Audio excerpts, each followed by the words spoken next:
Okay, I guess third time's a charm for the video tonight. It's going against me. Nobody wants me to make a video. First time I started, my phone cut off and there was no video to be found. Second time, our electronic device, Alexa, started playing music for no reason. And then the third time, well, that was still the second time, the Google Play started playing in my son's room by itself. So we've either got a ghost or I'm just saying the wrong words and everything's picking up. Time to call in a paranormal investigator, I guess. But I wanted to cover a couple items that I got from the Treasure Trove house, one that I've recently been buying some items from. Really cool scales. And I'll start with this one since it was the last one I left off with. I was almost finished when the video cut out.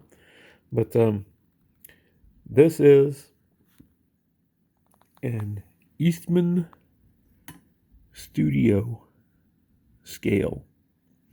Eastman Kodac Company made this scale in the 1890s to the early 1900s. So early 1900s to me means 1919 would be the early dates, in my opinion. It could be different depending on how you collect or believe, but this is what I believe because the workmanship and the quality of this item is way before the 20s. Needs to be cleaned up a little bit, but from what I understand, these scales were used to measure powders and other chemicals used to develop photographs. I believe the time frame that this would have been used to make some chemicals, powder chemicals for the ferrotypes or the tintypes. Could even have been for Carte de Vista type of, for how they develop those. I can't say that for sure, but I would say that ferro and tintypes for sure. Chemicals were used in the process for development of the slides. Yeah, someone said it was for film, but they didn't have the rolled film like we have today, and that's a wet process. That was a wet process back then, but there was also powdered chemicals that were mixed in to help develop the film. This, I was told that these were missing a few parts. The scales, these scales are missing 2 of the weights, which I'm positive I can find. I would probably have to replace all 6 of them to make them match. From the same type of scale. I wouldn't just buy some randomly and put in there, or I might just leave them. Somebody might want them the way it is.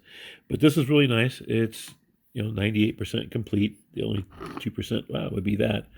So let me take that off carefully. And see, it's got everything. Like I said, it just needs to be cleaned.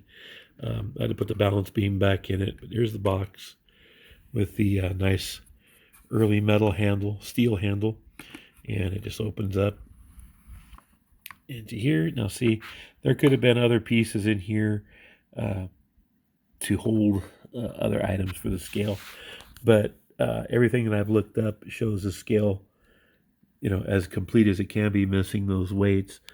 But it's got the original box. Put those 2 right there. I did find some extra pieces in there, but they didn't fit. So it could possibly be for another scale I bought that was missing all of those. But not now. So, and then also inside this box, and I like finding little surprises like this, was it's kind of like a canvas, a light canvas bag, or even, I don't know if a burlap would contain, I don't know, but it's a pretty old bag. But someone has really worked it up with putting some really old glass beads, hand-painted beads on there. And you can see there's a, where'd it go? Right there. That's a barnacle, a small barnacle. You can find those on the rocks, the ocean. Looks like there was other stuff on it, but they're long gone. But um, that's going to stay together with it. This one I am going to sell um, eventually. I got to clean it up a little bit. Like I said, just get some of the dust out of there and oil it, and just put those weights back in there. But you know, it has these really nice little brass slide locks. You know, it goes right down there. Close that up. But for Eastman Kodac, I was kind of surprised. I don't collect items that they use to develop film or, you know, anything like that. The only thing I have camera-wise is just an old camera I found from the early 1900s that I have just to kind of sit around with the old photos, but nothing else like that. Now, what I do collect, and you'll see this is a Henry Tromner pharmaceutical scale.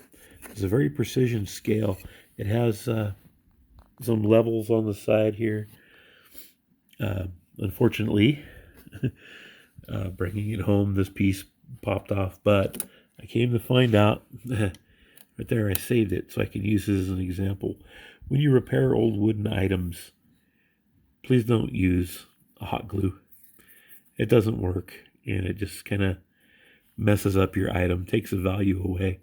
So that's off. I've got to take off the rest of that residue. And what I'll probably try to do is mix up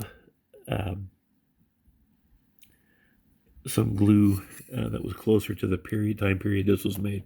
And this was made in 1920. You can see it was made in Philadelphia, Pennsylvania, and you can 4 ounces or 120 grams. It's a Class A scale, Class A pharmaceuticals, so that would have been for not just your average drugs. That would have been measured out into like pain relief medication and things like that. That's why it's so precision. I'm having a hard time with that word. I don't know. You know what I mean. So that'll go back in there. I'll make sure it fits nice and tight. There's nothing in there. Glass is going to get cleaned up. Now, when I collect this stuff, so I'm keeping this one unless somebody wants to pay me some good money for it when I get it redone. I'm not doing anything. I'm not doing any sanding. I'm just going to put some oil on it, oil up the wood a little bit. I'm going to take off this glass top and make sure everything's cleaned out in there. Everything is functional inside there. If anything's loose, just tighten it back up. This is the original top.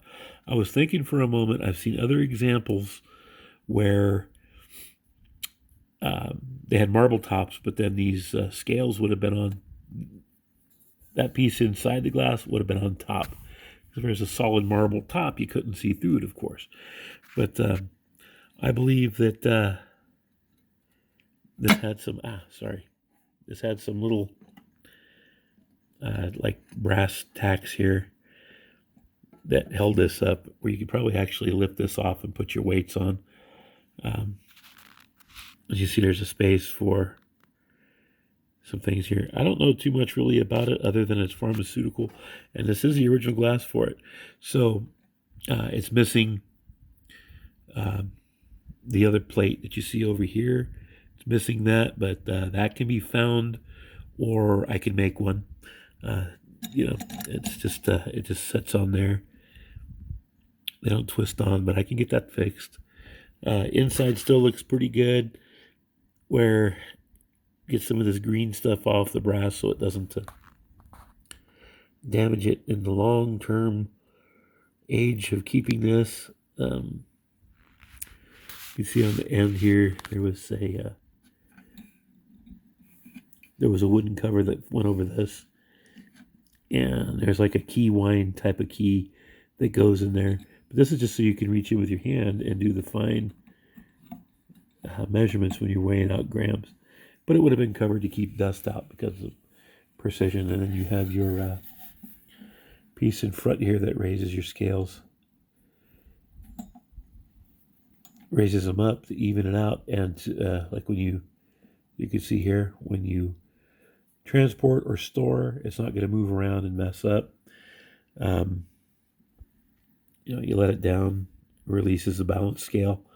So this is really cool, and I'll probably show another video after I get the wood, the wood put back on there and everything cleaned and oiled and in my collection. But that's not going to get sold. And I was gonna, I'm gonna be making some more videos out of the same, from the same house, one or two, probably two more with items and one more with some artwork that I picked up there, native artwork. The people were really into native items, and I've gotten quite a bit. Most of the stuff is, everything I'll be showing you after this scale on the next videos is all for resale. So what I'm going to do is bring it out and film it or video it, and then wrap it up and put it away for the next show that's going to be coming up, or listing it on eBay, but just putting it away to make sure it doesn't get lost or damaged. But very few items out of this are going to be kept, except for the soldiers and toys and stuff yesterday that I showed. Those are mine. But the artwork, it's nice, but I'm not into that kind of thing. I also have some native pottery, tourist pottery, I should say. Nothing taken from tribes or anything. It was something that was sold to tourists in the 20s and 30s as they were passing through Arizona, and it's mostly Navajo, which was really good. So that's it for tonight, and stay tuned for other videos, and everybody stay safe out there, and we'll see you on down the road.